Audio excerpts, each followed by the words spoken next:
నమస్తే. Welcome to పొలిటిన్ health. ఈ మధ్య కాలంలో మనం ఎక్కువగా కిడ్నీ క్యాన్సర్ గురించి వింటున్నాం. అసలు ఈ కిడ్నీ క్యాన్సర్ అంటే ఏంటి? ఈ కిడ్నీ క్యాన్సర్ రావడానికి గల కారణాలేంటి? ఈ కిడ్నీ క్యాన్సర్కి సంబంధించి ట్రీట్మెంట్ ఎలా ఉంటుంది అనే విషయాలను సీనియర్ యూరాలజిస్ట్ డాక్టర్ గోపిచంద్ గారిని అడిగి ఇప్పుడు తెలుసుకుందాం. నమస్తే సార్. నమస్తే మేడం. సార్, ఈ మధ్య కిడ్నీ క్యాన్సర్ కేసులు ఎక్కువగా వస్తున్నాయి. అసలు ఈ కిడ్నీ క్యాన్సర్ అంటే ఏంటి? ఎలాంటి లక్షణాల ద్వారా అది కిడ్నీ క్యాన్సర్ అని తెలుసుకోవచ్చు? అది ఈ మధ్యన కొంచెం మా ఓపీలో కూడా కిడ్నీ క్యాన్సర్ కేసెస్ అంటే కిడ్నీలో గడ్డలు ఉండే చాలా ఎక్కువ వస్తున్నాయి. అంటే అది పికప్ చాలా ఫాస్ట్గా అవుతుంది. ఒక పక్కన చూస్తే అది అడ్వాంటేజెస్ కూడా, ఎందుకంటే లేట్గా పికప్ అవుతూ ఉన్నాయి. ఇంతకుముందు కిడ్నీ క్యాన్సరు అంతా స్ప్రెడ్ అయిన తర్వాత మనకు తెలుస్తూ ఉన్నది. ఇప్పుడు అట్లా కాకుండా అర్లీ స్టేజ్లోనే పికప్ అవుతుంది. ఎస్పెషలీ ఈ కిడ్నీ క్యాన్సర్ అన్ని పికప్ అయ్యేది అల్ట్రా స్కాన్ ద్వారా. స్టార్టింగ్లో ఈ గడ్డలకి ఏం లక్షణాలు ఉండవు. అది మెయిన్ ప్రాబ్లం ఏంటంటే స్టార్టింగ్లో జీరో సిమ్టమ్సే ఉంటాయి. స్టార్టింగ్లో స్టేజ్ 1లో జీరో సిమ్టమ్స్, స్టేజ్ 2లో జీరో సిమ్టమ్స్ వచ్చేతలకి సిమ్టమ్స్ అంటే సివియర్ పెయిన్, యూరిన్లో రక్తం రావడము, ఈ రెండు కలిపి హిమాచ్యూరియా ప్లస్ ఫీవర్ ప్లస్ అప్పుడప్పుడు గడ్డలు కనిపి అంటే పూర్తిగా ఆ ఏరియాలంతా స్వెల్లింగ్, ఈ మూడు ఉంటే అప్పుడు మనకు తెలుస్తూ ఉన్నింది. కానీ ఈ మధ్యకాలం మనము బికాజ్ ఆఫ్ అల్ట్రాసౌండ్ స్కాన్ చేస్తూ ఉంటాం కదా, దాంట్లో చిన్న చిన్న గడ్డలు పికప్ అవుతున్నాయండి. ఆ చిన్న చిన్న గడ్డలు పికప్ అయ్యేతలకి మనం అర్లీగా ట్రీట్మెంట్ ఇస్తే కంప్లీట్ క్యూర్ ఉంటుంది ఈ కిడ్నీ క్యాన్సర్ గడ్డలకి. కిడ్నీలో గడ్డలు ఎందుకు వస్తాయి సార్?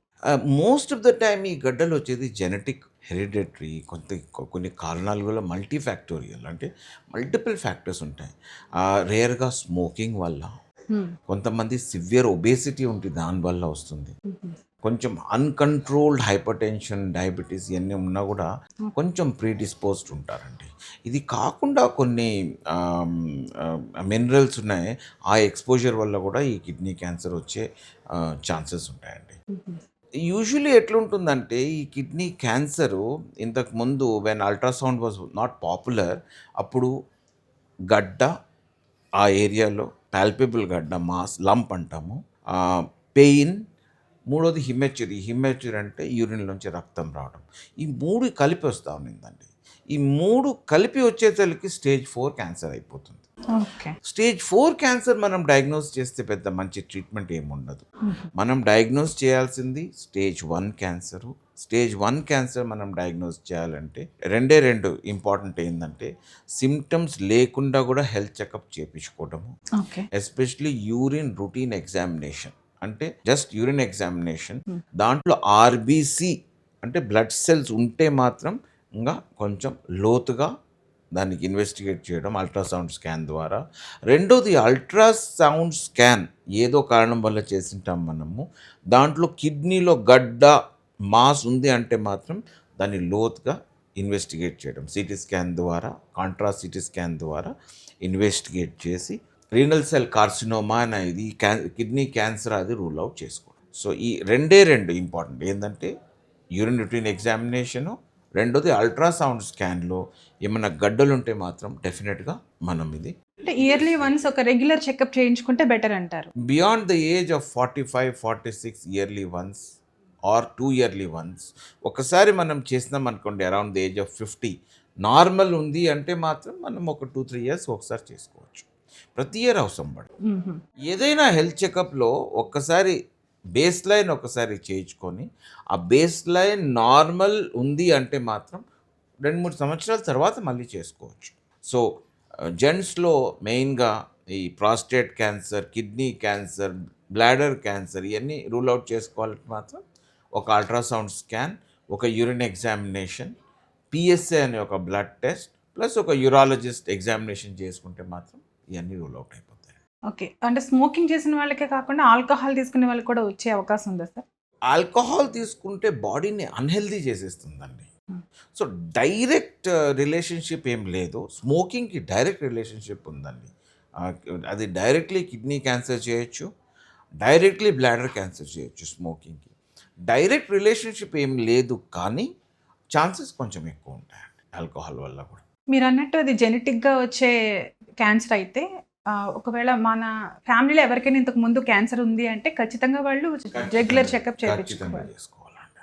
వాళ్ళు మాత్రం డెఫినెట్గా అల్ట్రాసౌండ్ స్కాన్ చేసుకోవాలండి ఫ్యామిలీలో ఉంటే మాత్రం. అంటే ఇప్పుడు లేడీస్లో కూడా వచ్చే అవకాశం ఉందండి. ఈక్వల్ ఛాన్స్ అండి నియర్లీ. మరి కిడ్నీ క్యాన్సర్ లేడీస్కి జెంట్స్కి పెద్ద డిస్క్రిమినేట్ చేయదండి. ఇద్దరికి సేమ్ ఛాన్సెస్ ఉంటాయండి వచ్చేదానికి. జెంట్స్ కూడా చూస్తున్నాము, లేడీస్ కూడా ఇంచుమించు సేమ్ ఫ్రీక్వెన్సీలోనే వస్తుందండి. క్యాన్సర్ స్టేజ్ 1లో ఉన్నప్పుడు మీరు ఎలాంటి ట్రీట్మెంట్ ఇస్తారు? క్యాన్సర్ స్టేజ్ 1లో ట్రీట్ చేస్తే కంప్లీట్ క్యూర్ అయిపోతుంది. అంటే దానివల్ల మళ్ళీ రిటర్న్ స్ప్రెడ్ రావడము అవన్నీ ఉండదండి. So stage 1 10 years survival rate more than 95% ఉందండి. స్టేజ్ 1లో ప్రాపర్గా ట్రీట్మెంట్ తీసుకుంటే మాత్రం నియర్లీ కంప్లీట్ క్యూర్ లాగా అనుకోండి. అది జస్ట్ అప్పుడప్పుడు వచ్చేసి చూపించుకోవాలా, కానీ అది కంప్లీట్ క్యూర్ లాగే మంచి normal any other person life ఎట్లా స్పెండ్ చేస్తారు అట్నే సేమ్గా స్టేజ్ 1 క్యాన్సర్ ఉంటే మాత్రం నియర్లీ సేమ్ లైఫే ఉంటుందండి. స్టేజ్ 1లో కంప్లీట్ కిడ్నీ తీయడం కూడా ఉండదు, అంటే టోటల్ నెఫ్రెక్టమీ కూడా చేయము.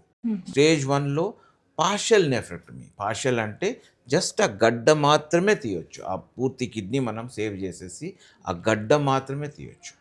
There are different methods. ఇప్పుడు popular and treatment of choice లాగా రోబోటిక్ పార్షియల్ నెఫ్రెక్టమీ అంటే దా వించి ఎక్స్ఐ రోబోట్ అని ఉంటుంది. దాని ద్వారా అది యూజ్ చేసి కొంచెం కంట్రోల్ తీసుకొని కిడ్నీ బ్లడ్ సప్లై అన్నీ జస్ట్ ఆ గడ్డ మాత్రమే తీసి, అంటే ఒక 3 bedroom హౌస్లో ఒక్క రూమే తీస్తాం అనుకోండి. కిడ్నీ కూడా ఎట్లా ఉంటుందంటే దెర్ ఆర్ 3-4 zones. ఒక జోన్లో కిడ్నీ క్యాన్సర్ ఉంటే మాత్రం ఆ జస్ట్ ఒక రూమే తీసి మిగతా రూమ్ని ప్రాపర్గా సెట్ చేసి రిపేర్ చేసి పెడతాం. కంప్లీట్గా ఇండ్లంతా పగలగొట్టడం అవసరం ఉండదు. ఇప్పుడు ఆ గడ్డ తీసిన తర్వాత ఆ కిడ్నీ నార్మల్గానే వర్క్ చేస్తుంది. నార్మల్గానే వర్క్ చేస్తుంది. ఆ గడ్డ తీసిన తర్వాత మనం ఆ గడ్డని పెథాలజీ అంటే ఏ టైప్ ఆఫ్ క్యాన్సర్, దాంట్లో కూడా డిఫరెంట్ టైప్స్ ఉంటాయి. Papillary cell carcinoma, clear cell carcinoma, sarcomatoid carcinoma, ఇట్లా డిఫరెంట్ టైప్స్ ఉంటాయి. ఏ టైప్ ఆ క్యాన్సర్ అది చూసుకుంటాము. కొన్ని టైప్స్కి వెరీ బ్యాడ్ ప్రోగ్నోసిస్ ఉంటుంది, కానీ 90% క్యాన్సర్కి ప్రోగ్నోసిస్ బాగానే ఉంటుందండి. వాళ్ళ లైఫ్ బాగానే లీడ్ చేస్తారు. ఓకే సార్, సర్జరీ తర్వాత ఎలాంటి ప్రికాషన్స్ తీసుకోవాలి అండ్ లైఫ్ స్టైల్ ఏమైనా మార్చుకోవాలా? లైఫ్ స్టైల్ నేను చెప్పినట్టు పెద్ద మార్పు ఏం రాదండి. ఈ కిడ్నీ అంటే మరీ ఒబేస్ ఉంటే మాత్రం మంచి హెల్త్ పెట్టుకోవాలా. డయాబెటీస్ ఉంటే డయాబెటీస్ కంట్రోల్ పెట్టుకోవాలా. బీపీ ఉంటే బీపీ కంట్రోల్ పెట్టుకోవాలా.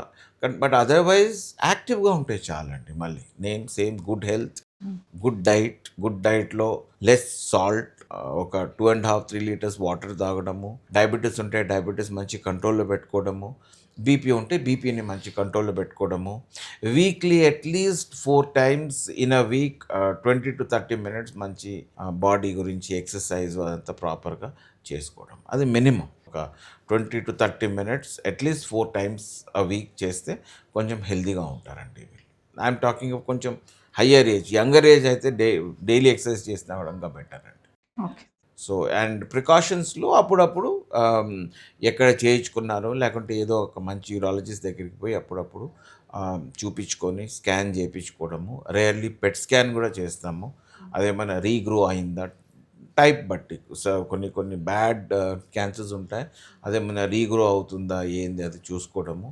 పార్షియల్ నెఫ్రెక్టమీ చేసింటే మళ్ళీ ఏమన్నా ఆ ఏరియాలో వచ్చిందా లేదా అని ఇయర్లీ 1-2 అట్లా చేయించుకోవడం జరుగుతుంది.